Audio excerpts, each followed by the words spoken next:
ಅಪ್ರಾಪ್ತರ ಮದ್ಯಪಾನ ತಡೆಗೆ ಈಗ ಹೊಸ ರೂಲ್ಸ್ ಅನ್ನು ತರಲಾಗಿದೆ.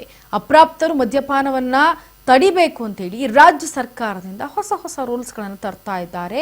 ಯಾರೆಲ್ಲ ಅಪ್ರಾಪ್ತ ವಯಸ್ಕರಿಗೆ ಬಾರ್ ಮತ್ತೆ ಪಬ್ ಕ್ಲಬ್ ಅನ್ನ ಪ್ರವೇಶ ಮಾಡ್ತಾರೆ ಅವರೆಲ್ಲರೂ ಕೂಡ ಈಗ ಹೋಗ ಹಾಗಿಲ್ಲ. ಸಂಪೂರ್ಣವಾಗಿ ಬಾಕಿ ಬಂದಾಗಿದೆ. ಅಪ್ರಾಪ್ತರ ಮದ್ಯಪಾನಕ್ಕೆ ಸಂಬಂಧಪಟ್ಟಂತೆ ಬಾರ್ ಪಬ್ ಕ್ಲಬ್ ಪ್ರವೇಶ ಬಂದಾಗಿದೆ.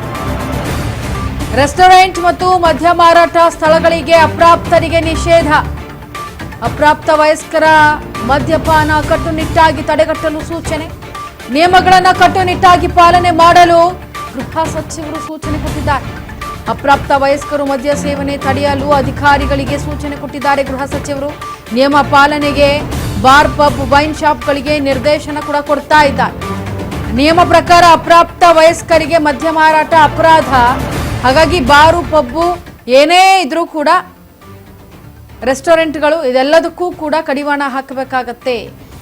ನಿಯಮವನ್ನ ಉಲ್ಲಂಘನೆ ಮಾಡಬಾರ್ದು. ಮಾಡಿದ್ರೆ ಅದಕ್ಕೆ ಕಟ್ಟುನಿಟ್ಟಿನ ಕ್ರಮವನ್ನು ಕೈಗೆತ್ತಿಕೊಳ್ಳಲಾಗುತ್ತೆ ಅಂತೇಳಿ ಗೃಹ ಸಚಿವರು ಈಗ ನಿರ್ದೇಶನವನ್ನ ಕೊಟ್ಟಿದ್ದಾರೆ. ಅಧಿಕಾರಿಗಳಿಗೆ ಸೂಚನೆಯನ್ನ ಕೊಟ್ಟಿದ್ದಾರೆ. ನಿಯಮವನ್ನ ಪಾಲನೆ ಮಾಡಲೇಬೇಕು.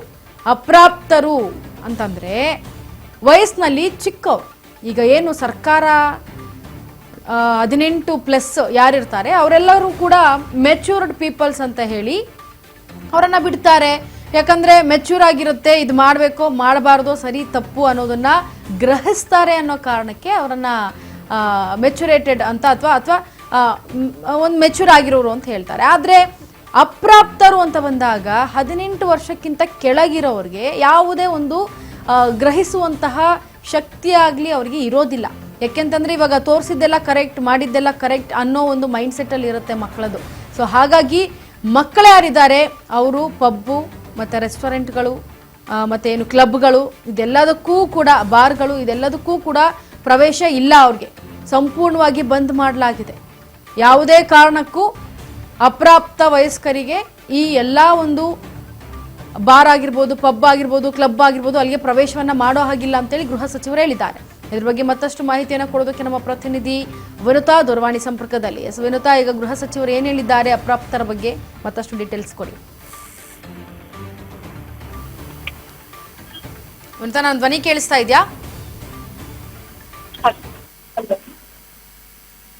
ಎಸ್ ವಿನುತಾ, ಮತ್ತಷ್ಟು ಅಪ್ಡೇಟ್ ಅನ್ನ ಕೊಡಿ ಇದ್ರ ಬಗ್ಗೆ.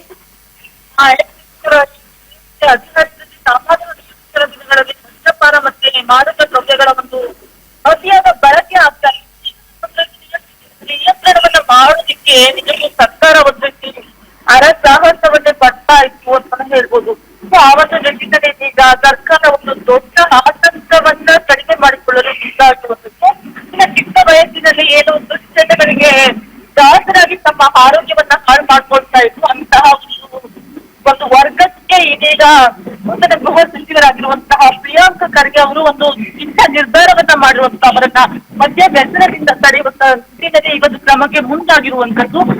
ಇನ್ನು ಈ ಸಂಬಂಧ ಏನೆಲ್ಲ ಪಬ್ಗಳಿದೆ ಬಾರ್ಗಳಿದೆ ಮತ್ತೆ ಮದ್ಯ ಸರಬರಾಜು ಮಾಡುವಂತಹ ಒಂದು ಕೆಲವೊಂದಷ್ಟು ಏನು ವಾಣಿಜ್ಯ ಸಂಸ್ಥೆಗಳಿದೆ ಅದೆಲ್ಲದರ ಮೇಲೆ ಕೂಡ ಇದೀಗ ಒಂದು ರೀತಿಯಲ್ಲಿ ಖಡಕ್ ಎಚ್ಚರಿಕೆಯನ್ನ ನೀಡುವಂತದ್ದು. ಮದ್ಯ ಸರಬರಾಜು ಮಾಡುವಂತಹ ಎಲ್ಲ ಸಂಸ್ಥೆಗಳ ಒಂದು ಏನು ಎಂಟ್ರಿ ಡೋರ್ ಇರುತ್ತೆ ಪ್ರವೇಶ ದ್ವಾರ ಅಲ್ಲಿ ಒಂದು ರೀತಿ ಕಟ್ಟುನಿಟ್ಟಿನ ಸೂಚನೆಗಳನ್ನು ಕೂಡ ಹಾಕ್ಬೇಕು. ಜೊತೆಗೆ ಆ ಒಂದು ವಯಸ್ಸಿನ ಪರಿಶೀಲನೆಯನ್ನು ಕೂಡ ಮಾಡ್ಬೇಕು ಅನ್ನುವಂತ ಒಂದು ಆದೇಶವನ್ನ ಈಗ ಹೊರಡಿಸಿರುವಂತದ್ದು. ಇನ್ ಮುಂದೆ ಕಂಪ್ಲೀಟ್ ಆಗಿ ಒಬ್ಬ ವ್ಯಕ್ತಿಯ ಏಜ್ ಅನ್ನ ಗುರುತಿಸುವ ನಿಟ್ಟಿನಲ್ಲಿ ಆ ಒಂದು ಐಡಿ ಕಾರ್ಡ್ ಅನ್ನ ಕಡ್ಡಾಯವಾಗಿ ಅಲ್ಲಿ ಪರಿಶೀಲನೆಯನ್ನ ಮಾಡ್ಲೇಬೇಕಾಗುತ್ತೆ. ಯಾವೊಬ್ಬ ವ್ಯಕ್ತಿಯ ಐಡಿ ಕಾರ್ಡ್ ಜನನವನ್ನ ತಿಳಿಸುವಂತಹ ಯಾವುದೇ ಒಂದು ಐಡಿ ಕಾರ್ಡ್ ಆಗಿರ್ಬೋದು, ಆಧಾರ್ ಆಗಿರ್ಬೋದು ಅಥವಾ ಜನನ ಪ್ರಮಾಣ ಪತ್ರ ಆಗಿರ್ಬೋದು ಅಥವಾ ಎನಿವನ್ ಒಂದು ಐಡೆಂಟಿ ಕಾರ್ಡ್ ಅನ್ನ ಇಲ್ಲದೆ ಹೋದ್ರೆ ಯಾವುದೇ ರೀತಿಯ ಪಬ್ಗಳಲ್ಲಾಗಿರ್ಬೋದು ಬಾರ್ಗಳಲ್ಲಾಗಿರ್ಬೋದು ಪ್ರವೇಶವನ್ನ ಕಂಪ್ಲೀಟ್ ಆಗಿ ಒಂದು ನಿಷೇಧವನ್ನ ಮಾಡಬೇಕು ಅನ್ನುವಂತ ಒಂದು ಕಠಿಣವಾದ ಕ್ರಮಕ್ಕೆ ಇದೀಗ ಪ್ರಿಯಾಂಕ ಖರ್ಗೆ ಅವರು ಮುಂದಾಗಿರುವಂತದ್ದು. ಇದರಿಂದಾಗಿ ಸಾಕಷ್ಟು ಜನ ಅಪ್ರಾಪ್ತ ವಯಸ್ಕರು ಏನು ತಮ್ಮ ಒಂದು ಜೀವನವನ್ನ ಹಾಳು ಮಾಡ್ಕೊಳ್ತಾ ಇದ್ರು ಕುಡಿದು ಅಥವಾ ಒಂದು ರೀತಿ ದುಶ್ಚಟಗಳಿಗೆ ಬಲಿಯಾಗಿ ಎಲ್ಲವಕ್ಕೂ ಕೂಡ ಒಂದ್ ರೀತಿ ಕಡಿವಾಣ ಹಾಕೋದಿಕ್ಕೆ ಇದು ಒಂದು ಒಳ್ಳೆ ಮಾರ್ಗ ಅಂತಾನೆ ಹೇಳ್ಬೋದು. ಈ ತರ ಥ್ಯಾಂಕ್ ಯು ಸೋ ಮಚ್ ನಿಮ್ಮೆಲ್ಲ ಡೀಟೇಲ್ಸ್ಗಾಗಿ. ನೋಡಿ, ಬಾರ್ ಮತ್ತೆ ಪಬ್ ವೈನ್ ಶಾಪ್ಗಳು ರೆಸ್ಟೋರೆಂಟ್ಗಳು ಏನೇ ಇದ್ರೂ ಕೂಡ ಚಿಕ್ಕ ಮಕ್ಕಳನ್ನ ಕರ್ಕೊಂಡು ಹೋಗಂಗಿದ್ರೆ ದೊಡ್ಡವರು ಹೋಗಬಹುದು, ಚಿಕ್ಕ ಮಕ್ಕಳು ಹೋಗಬೇಕು ಅಂತಂದ್ರೆ ಅದಕ್ಕೆ ನಿಷೇಧವನ್ನು ಹೇರಲಾಗಿದೆ. ಇದು ಒಳ್ಳೆ ಒಂದು ಸಂದೇಶ ಅಂತಂದ್ರೆ ತಪ್ಪಾಗ್ಲಾರ್ದು, ಒಳ್ಳೆ ನಿರ್ಧಾರವನ್ನು ತೆಗೆದುಕೊಂಡಿದ್ದಾರೆ ಗೃಹ ಸಚಿವರು ಮಲ್ಲಿಕಾರ್ಜುನ್ ಖರ್ಗೆ ಅವರು. ಯಾವುದೇ ಒಂದು ಗುರುತಿನ ಚೀಟಿ, ಆಧಾರ್ ಕಾರ್ಡ್ ಆಗಿರಬಹುದು, ಎಲ್ಲದಕ್ಕೂ ಹೋಲಿಸ್ಕೊಂಡ್ರೆ ಫಾರ್ ಎಕ್ಸಾಂಪಲ್ ಬೆಟರ್ ಅಂತಂದ್ರೆ Aadhaar card. So Aadhaar card ಇಲ್ಲದೆ ಯಾವುದೇ ಕಾರಣಕ್ಕೂ ಅದನ್ನ ಪರಿಶೀಲನೆ